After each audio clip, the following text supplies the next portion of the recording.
Hey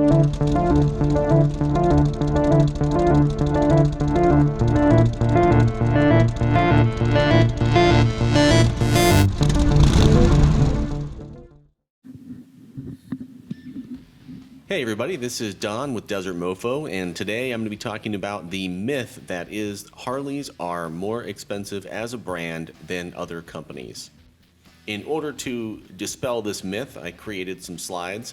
I went online and I pulled together data from a bunch of different brands, and primarily I was looking for cruisers or things that are sort of in that cruiser realm that would be competing with Harleys. And I plotted out all of their engine sizes and prices. Now, this isn't going to be the most comprehensive way to compare the different bikes, but it would just be too difficult if we had to go into every single nitty-gritty detail. And so I think at the end of the day, the best way to kind of have an apples-to-apples comparison of price is to look at engine size and price of the vehicle. So that's what I did. All of this stuff came from the manufacturer's websites. I tried to be as accurate as I could with this data, but it's all sort of hand transcribed from the website. So if I made a mistake or you see an error, I apologize in advance. All of these should be essentially the base models unless the websites themselves had sort of broken out a more advanced model on the web page, in which case you might see it show up in these different charts. So if you look at the very first chart here, it goes from 0 to 500 cc's, and in this case Harley-Davidson does not make a motorcycle in this engine size, so they definitely are not going to be able to compete on price because they don't make a motorcycle in this engine size. But you do have some options, everything from Honda to Royal Enfield and Yamahas. They're all really cheap, and if you're looking for something in these price points, you're definitely not going to be looking for a Harley. One other way that I organized the chart was from smallest engine size over to the largest engine size, and you can look at the price plot here to see if there's any sort of outliers. And in this case, you can see the most expensive one is the Honda Rebel 500, and it is not the largest engine, so it is sort of an outlier as far as price to engine size is concerned. The Royal Enfield seems to be a pretty decent deal, 500 cc's approximately for $5,800. Okay, so if we're moving over now, we're going from 501 cc's all the way up to 1,000 cc's. At this point, you get a lot more options, and this particular graph is organized by price, cheapest to most expensive. And when you look at the graph, you can see that you've got the Royal Enfields and Suzukis as the cheapest, and then the Triumphs and Kawasaki Suzuki as the most expensive motorcycles in this engine size. As you're working your way down, you see a bunch of Triumphs, Kawasaki, Indian, Kawasaki. Finally, you get to Harley-Davidson 883, which is the bike that I actually ended up buying. I got the 2019 version, and this happens to be the 2020 version, but the pricing is pretty similar was pretty similar when they were new. At $9,000, it's definitely not the cheapest bike in this price range, but it is towards the middle. It's certainly not as expensive as people try to make it out to be. Okay, and you can look over, at the cheapest end, you got the Suzukis, Royal Enfields. You do have a Harley-Davidson that is sort of able to compete in that area with the Harley-Davidson 750. Okay, and it is more expensive than those bikes, but they have a smaller engine. Now, in the sort of 750 range, you can see the Hondas are more expensive, especially the DCT one there, 670 engine size, and the price is greater than the Harley-Davidson 750. So it's certainly a competitive bike when you look at the engine size. Now, if we move over and we start to sort this thing by the smallest engine size all the way to the largest engine size, again, 501 cc's through 1,000 cc's, and the price here, you can see the different outliers. And again, Triumph tends to be the outlier with price. So you do pay more for the Triumph brand, it appears, based on the different charts we're looking at. You can see $11,000 for that Street Scrambler. The Bonneville's $10,450 or so. Nice bikes, but you definitely pay for them. Now you're coming down towards the middle, and you see again the Harley 883. Not the cheapest in that engine size, but not the most expensive either. That goes with the Yamaha and the Suzuki. So moving down a bit, the next outlier, sort of that Kawasaki in that engine size range. Okay, and then you do have that Harley there, both the 750 and the Rod, and one of them is fairly cheap at 7,000 something bucks, and the other one's a little bit more expensive. In that sort of range of engine size, you can go a little bit cheaper, but you can also go more expensive. So definitely not falling into that myth of Harley-Davidsons are the most expensive brands. Okay, come down to the smaller engine sizes, and you'll see it's primarily the sort of the Hondas that dominate that range in price and engine size. So let's move up to 1001 cc's through 1500 cc's. And again, this one is sorted by price, cheapest price, and all the way over to the most expensive. And you've got a BMW as the cheapest brand, and also BMW is the most expensive brand for this engine size. Okay, so as you're going down, you see Triumphs, you see BMWs, and then you're getting towards the middle, more Triumphs. Harley-Davidson is in there. Certainly not one of the most expensive motorcycles in this range. You see $11,000. You can definitely spend a lot more money in this range, but you could also go a bit cheaper too if you wanted to. The Triumphs just really take the cake when it comes to expensive brands for this engine size range. Okay, you got the Harley-Davidson 48, which is even cheaper in this range, and you got some Indians. You got the Honda Fury, and you got the Harley-Davidson 1200. Again, is one of the cheapest bikes in this engine size range.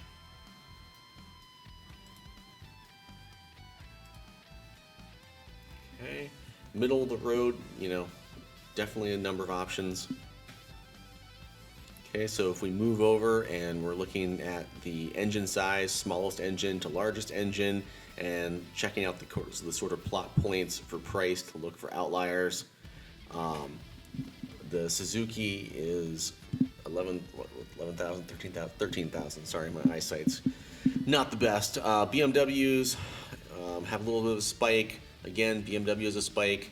They tend to be the outliers as far as pricing to engine size. And yet again, Harley-Davidson is not one of the more expensive brands. Now, this chart you're going to see is kind of bigger than the other ones, and that is primarily because of the Triumphs have these giant engines of the 2500s, and they were the only ones really up in that size, so they would have had to have their own chart, and it wouldn't have made any sense. So I kind of squeezed them into this one, so this chart is a wider range of engine sizes. So it goes from 1501 cc's all the way to 2500 cc's, and when you look along the chart, then you can see that this is where Harley starts to kind of stand out as an expensive brand with the big engine sizes. The three most expensive motorcycles on this chart are the Harley-Davidsons. They're the CVO models. You got the CVO Limited, the Road Glide, and the Street Glide. But it isn't as if you can't find a Harley in this engine range at a price point that might be more agreeable to you. If you move along the price point line and the engine size line, you'll see that there's a Harley pretty much everywhere along the line. It's very evenly distributed.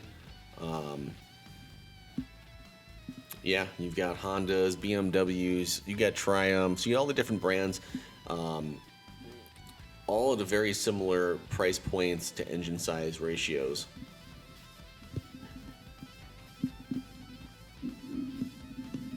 Okay, come down to the end, you can definitely find some cheaper Harleys there. You can find them middle of the road. I mean, really anywhere along this line, if you want a Harley, you can find one. All right, so we're going to switch over to the chart that goes from smallest engine size all the way up to the largest engine size. And again, we can kind of look at the outliers in price by checking out the peaks and troughs. All the way at the end, you see you got some Triumphs that for the engine size seem to be a pretty good deal.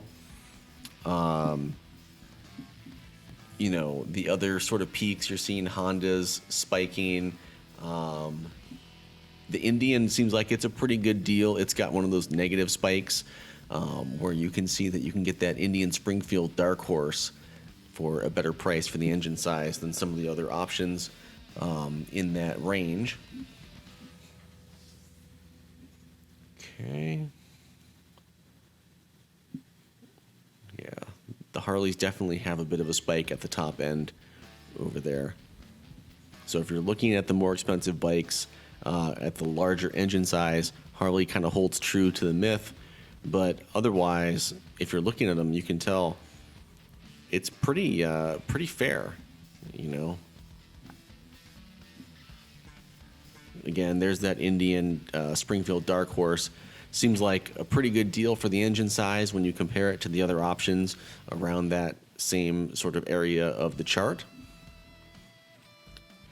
Okay, the other sort of spikes you'll see, you know, on the other side, Indian has a spike. You know, or sorry, that's Honda. Honda Goldwing has a spike towards the middle there. And then the BMWs on the low end seem like they're kind of expensive for the engine size.